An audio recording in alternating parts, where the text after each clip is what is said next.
இந்த தாய்மொழி கல்வியை பற்றி நம்ம பேசி பேசி ஓஞ்சு போனோம்ங்க. என்ன காரணம் தெரியுங்களா? எங்கே தான் தமிழ் இருக்குது சொல்லுங்கள் பார்ப்போம். பள்ளிக்கூடத்தில் முதல்லலாம் பார்ட் 1 தமிழ் அப்படின்னு சொல்லுவோம். இப்போ செகண்ட் லாங்குவேஜுங்கிறான் தமிழை போய். தமிழ்நாட்டில் செகண்ட் லாங்குவேஜ் தமிழ் எப்படி இருக்கும்? அப்போ முதல் லாங்குவேஜ் அது. அப்புறம் பிரிட்டிஷ்காரனுக்கு முதல் லாங்குவேஜ் இங்கிலீஷ், ரைட்டு. நமக்கு என்ன? நமக்கு தமிழ் தானே. எங்கே இருக்குது? ரொம்ப கொடூரமாக இருக்குது. ஒரு வீட்டுக்கு போயிருந்தேன். ஒரு குழந்தைகிட்ட அந்த பச்சை பென்சில் எடு அப்படின்னு சொன்னேன். அது 10 நிமிஷம் சுற்றி வந்து பச்சைன்னா என்னான்னு கேட்டுச்சான்ட்ட. க்ரீனா அப்படின்னு கேட்டுச்சு. நான் என்ன சொல்லுவேன்? பச்சைமா மலைபோல் மேனி பவளவாய் கமல செங்கன் அச்சுதா அமரரேரேன்னு சொல்லி கொடுத்த அந்த பாட்டெல்லாம் போய் நிறம் தெரியலங்க. நிறம் தெரியல பிள்ளைக்கு. எப்படி சொல்லுவீங்க? காரணம் என்ன? நம்ம சொல்லிக் கொடுக்கல, வேறு என்ன செய்ய முடியும்? சரி, தாய்மொழி கல்வி படித்து என்ன செய்ய போகிறோம்? ஒரு கேள்வி கேட்குறோம். என்ன படித்து தான் என்ன செய்ய போகிறோம்? இங்கிலீஷ் படித்த உடனே எல்லாத்துக்கும் உடனே வேலை கிடச்சிட்டு தான். இங்கிலாந்துலேயும் வேலை இல்லாதவன் இருக்கான்ல, யோசிச்சு பாருங்கள். இங்கிலாந்துலேயும் வேலை இல்லாதவன் இருக்கான், அமெரிக்காலேயும் வேலை இல்லாதவன் இருக்கான். அவன் என்ன இங்கிலீஷ் படிக்காமலா இருக்கான்? ஆங்கிலம் என்பது ஒரு மொழிங்க, அறிவில்லை. முக்கியமாக ஞாபகம் வச்சுக்கோங்க. இப்போ நீங்கள் 4 4 8ங்கிறீங்க. நான் 4 + 4 = 8 அப்படின்னு சொல்கிறேன். நான் உடனே என்ன அறிவு அப்படின்னு சொல்கிறதா என்னை போய்? அதே நம்பரை தான் நான் சொன்னேன், அவ்வளோதானே. நம்முடைய மொழியை எப்படி புரிஞ்சுக்கிறணும்? 2000 ஆண்டு பழைய மொழிங்கிறோம். எப்படி சொல்லலாம்? எப்படி சொல்லலாம்னா, கிரேக்கம், லத்தீன், ஹீப்ரு 3 மொழியும் மேற்கத்திய மொழி, 6 மொழிகள் செம்மொழி. அப்புறம் சீனம், சான்ஸ்கிரிட், தமிழ். இதில் என்ன வேறுபாடுன்னு தெரிஞ்சு வச்சுக்கோங்க. இந்த முதல்ல சொன்ன 3 மொழியும் இன்றைக்கி பேசப்படுதா எழுதப்படுதான்னு இல்லைங்க. கிரேக்கம், லத்தீன், ஹீப்ரு தான் அதனுடைய கிளை மொழி தான். அராமிக், அதான் இயேசுநாதர் பேசிய மொழி. இந்த 3 மொழியும் இன்றைக்கி பேச்சு வழக்கில் கிடையாது. சரி, சீன மொழிக்கு வாங்க. 6000 எழுத்து அங்கே மொத்தம் உண்டாம். அதில் 600 எழுத்துக்களோ 800 எழுத்துக்களோ தெரிஞ்சவங்க தான் பண்டிதர்கள்ங்கிறாங்க. சான்ஸ்கிரிட் அது பேச்சு மொழியானா கிடையவே கிடையாது. அது வந்து மந்திர மொழி. எங்கே யாராவது 2 பேர் சான்ஸ்கிரிட்டில் பேசிட்டு போனோம் நீங்கள் காட்டுங்க பார்ப்போம்.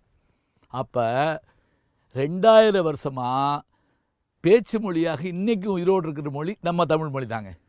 எவ்வளோ பெரிய ஆச்சரியம் பார்த்தீங்களா?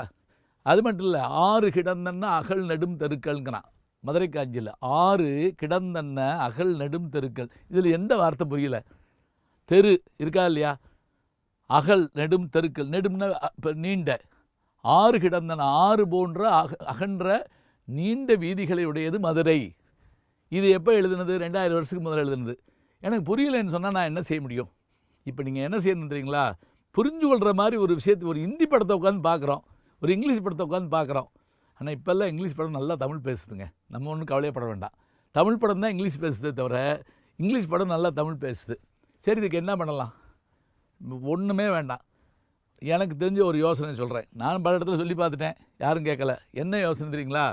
கட் ஆஃப் மார்க்னு அழைதாங்கல்ல. இந்த கட் ஆஃப் மார்க்கில் தமிழ் மதிப்பெண்ணையும் சேர்த்து மதிப்பிடப்படும்னு ஒரு வார்த்தை நீங்கள் சொல்லட்டும், அரசாங்கம் சொல்லட்டும்.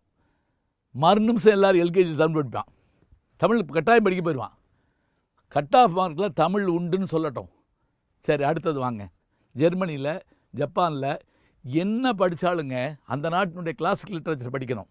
அதாவது மருத்துவம் படித்தாலும், பொறியியல் படித்தாலும், சட்டம் படித்தாலும், வேளாண்மை படித்தாலும் தமிழ் அவனுடைய மொழி படிக்கணும்.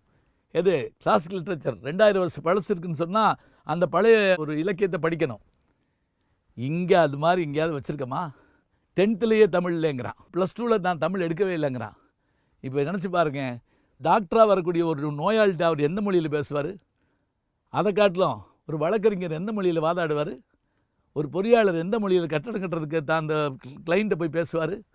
அப்போ உயர்கல்வியில் தமிழ் வந்ததுன்னு சொன்னால் நாம் புரிந்து கொண்டு அந்த தமிழை படிப்போம். கட் ஆஃப் மார்க்கில் தமிழை சேர்க்கணும், உயர்கல்வியில் தமிழ் வரணும். இந்த 2 விஷயத்தை சட்டப்படி கொண்டு வந்துட்டோம்னு வச்சுக்கோங்க, தமிழ் சத்தியமாக வளருங்க. வணக்கம் அன்புக்குரிய யூடியூப் நேயர்களே, நீங்கள் இன்னும் என்னை நெருக்கமாக பின்தொடர வேண்டும் என்று சொன்னால் ட்விட்டர், இன்ஸ்டாகிராம், ஃபேஸ்புக் போன்ற சமூக வலைதளங்களில் பின்தொடர்ந்து வாருங்கள். நாம் முன்தொடர்ந்து செல்வோம்.